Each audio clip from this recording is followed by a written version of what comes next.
if y'all know SiriusXM, you hear this voice all the time. And I wanted to have him here because he recently survived thyroid cancer. Yes. And this is his first time being on any radio airwaves since he recovered from thyroid surgery, had his thyroid removed. Yes. We were talking backstage.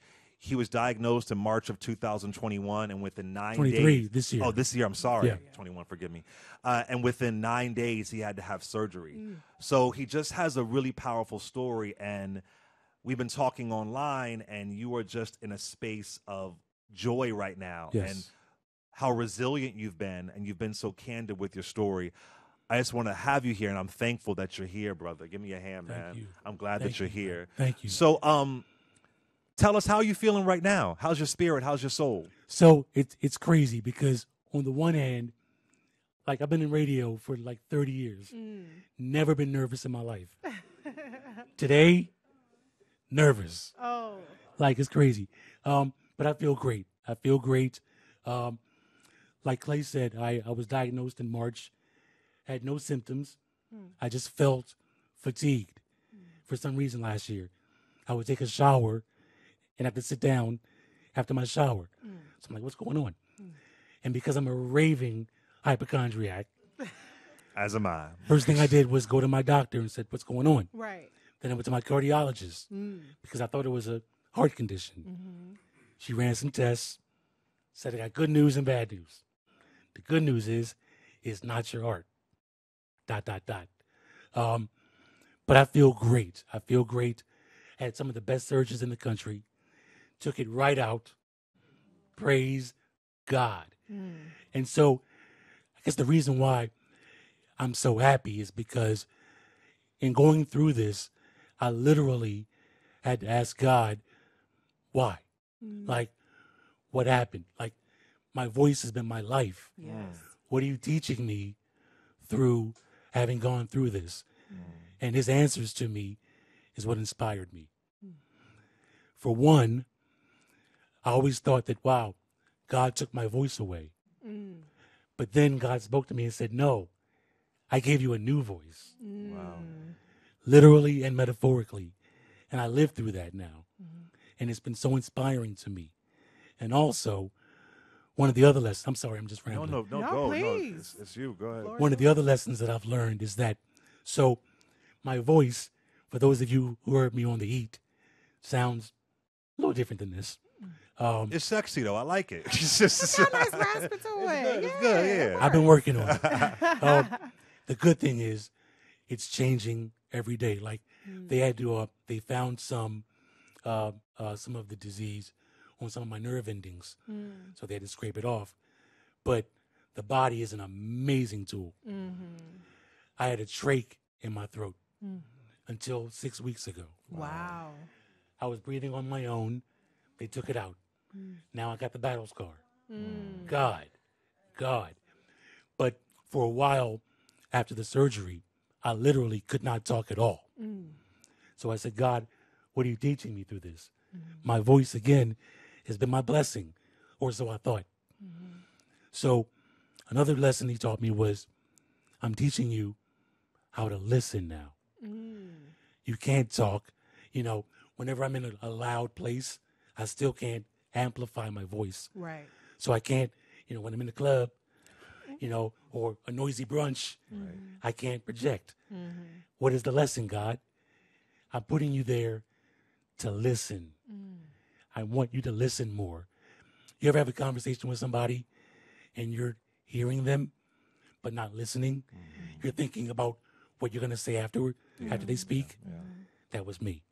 So one of my lessons is to be a better listener. And so all these lessons have inspired me to tell my story. I wasn't going to post on Instagram because I didn't want anybody's pity. And I didn't want them to feel bad for me. And I didn't want to admit it to myself that I had cancer.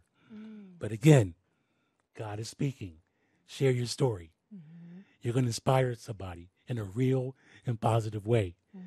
So I've been excited to share my story ever since. And then when you, brother, called me and said, be on the show, God. Yeah. So here we are. That is Hallelujah. amazing. Yes. That's amazing.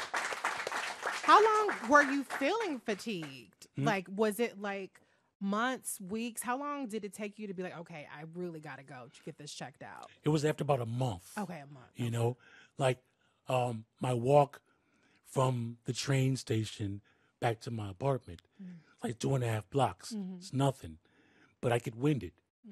You know, and I start to ask those questions like, why? What's happening? What's going on? You know, I had no idea that it was, thyroid cancer. Right. But yeah, after about a month or so, I began to think that something wasn't right. And another part of my testimony is whenever your body tells you something, listen to it. Listen to it. Listen to it. It's Especially we so as black important. men, because we Yes. as black men sometimes don't listen. My father will not go to the doctor. I got to yell and scream for him to do it. My And mother, right. Yeah, we sometimes ignore it. I'm a hypochondriac too, so I'm always at the doctor. I'm like, I need, so you really do have to listen. Even if people say you're overreacting, you got to listen. Yeah. For folks who may not know, tell us what your thyroid does. So it's a good question. Your thyroid regulates your body temperature. So another thing that I had was I was sweating a lot. And I didn't know why that was happening.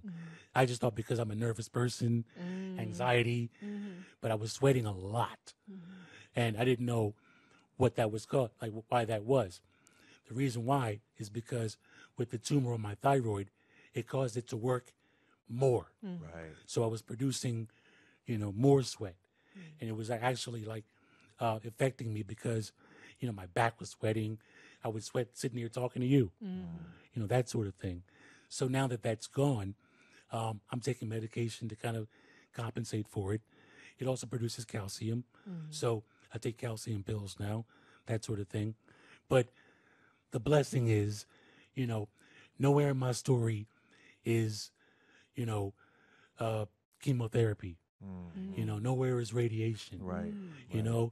God has been so good to me that I just really am just forward telling the story of where I am and where I'm going. There was a time when I couldn't swallow because of the trach in my throat and losing my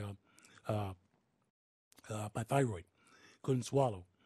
I had to have thick liquids, which is disgusting. Right. Disgusting. But now I have it. Now that muscle memory is back now. I'm in voice therapy now.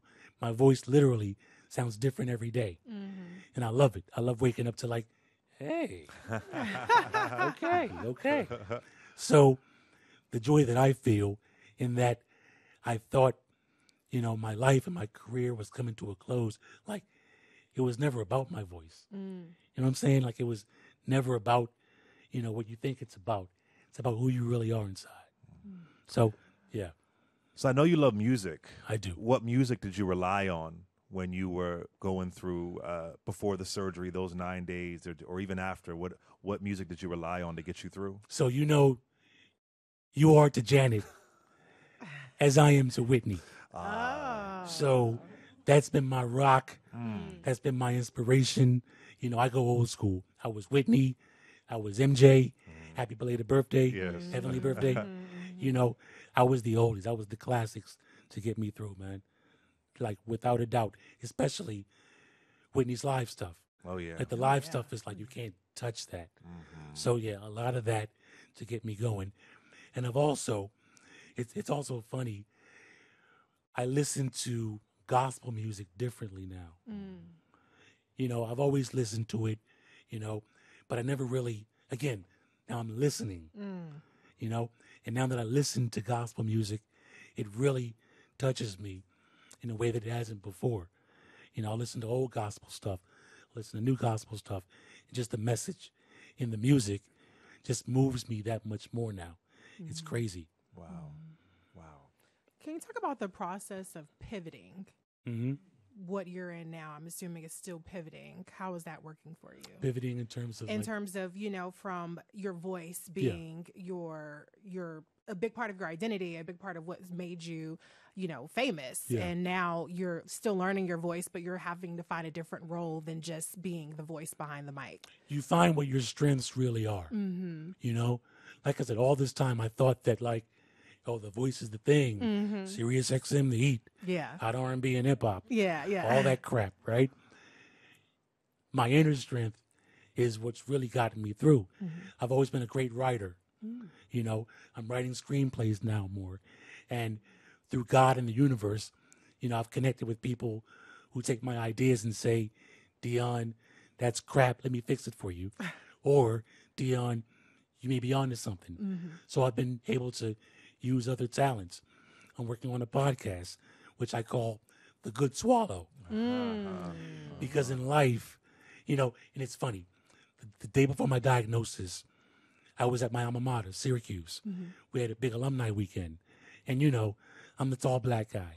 So I'm the star, right? Yeah. You know, neon Dion in college, right? I was the man. So all weekend, I'm on cloud nine. I'm up here. I'm exalted. Dion's back on campus. Monday, I got the diagnosis. Wow. So my podcast that I'm creating is about what everyone goes through. You know, one day you're up here, the next day you're down here. How do you get back on top? You know, because what I find is that through my blessing of having gone through this, and it is a blessing, that everybody has their issue. Everyone goes from here to here. But life is about getting back up. So when I got back up, I mean, I'm still in the process, but in my getting back up, I realized that my situation is pretty universal. Right. So I want to have guests on my podcast and talk about how you got back up when you were down.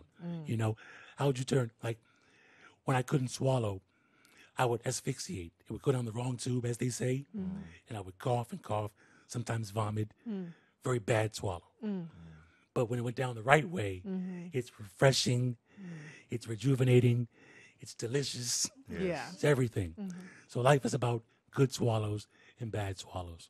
So part of my story now is talking to other people about how do you get back up? Yeah. How's the process when you got back up?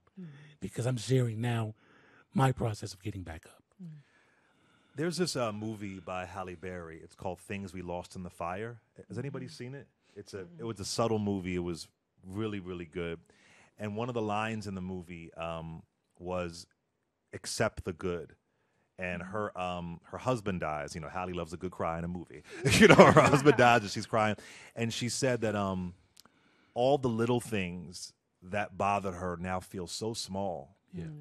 And she says, accept the good. What's something after this experience? What are some things that you have now let go of? Because now they feel so small compared to what you've triumphed over now. I've had issues with some people in my family that now seem so trivial. You know what I mean? You know, I've got issues with, I can say it, my brother down in Baltimore, you know, that now seem so trivial and now aren't issues anymore at all. I've had issues with friends over little petty stuff that like didn't matter at all because they would come to me and say, people that you don't even know have been praying for you.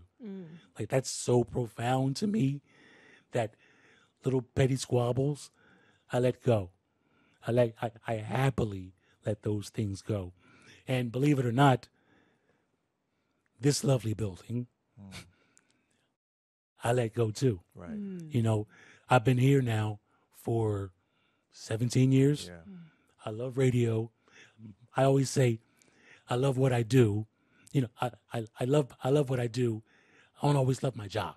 I think that's all of us, right? Yeah. And so I had to let this place go for a minute and prioritize what's important for me. Because you attach an identity to it. Absolutely. When you're on the radio every single day, there's Absolutely. an identity attached to it, yeah. I didn't realize how easy it would be to detach from this place when you really have to like heal and go into yourself.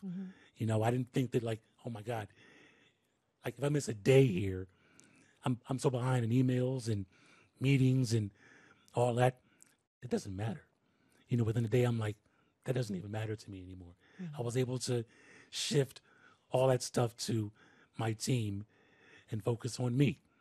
You know, and that's for the first time in my career, I didn't put my career first, which was like, yeah, I needed this time for myself. And but one of the many lessons that God has taught me.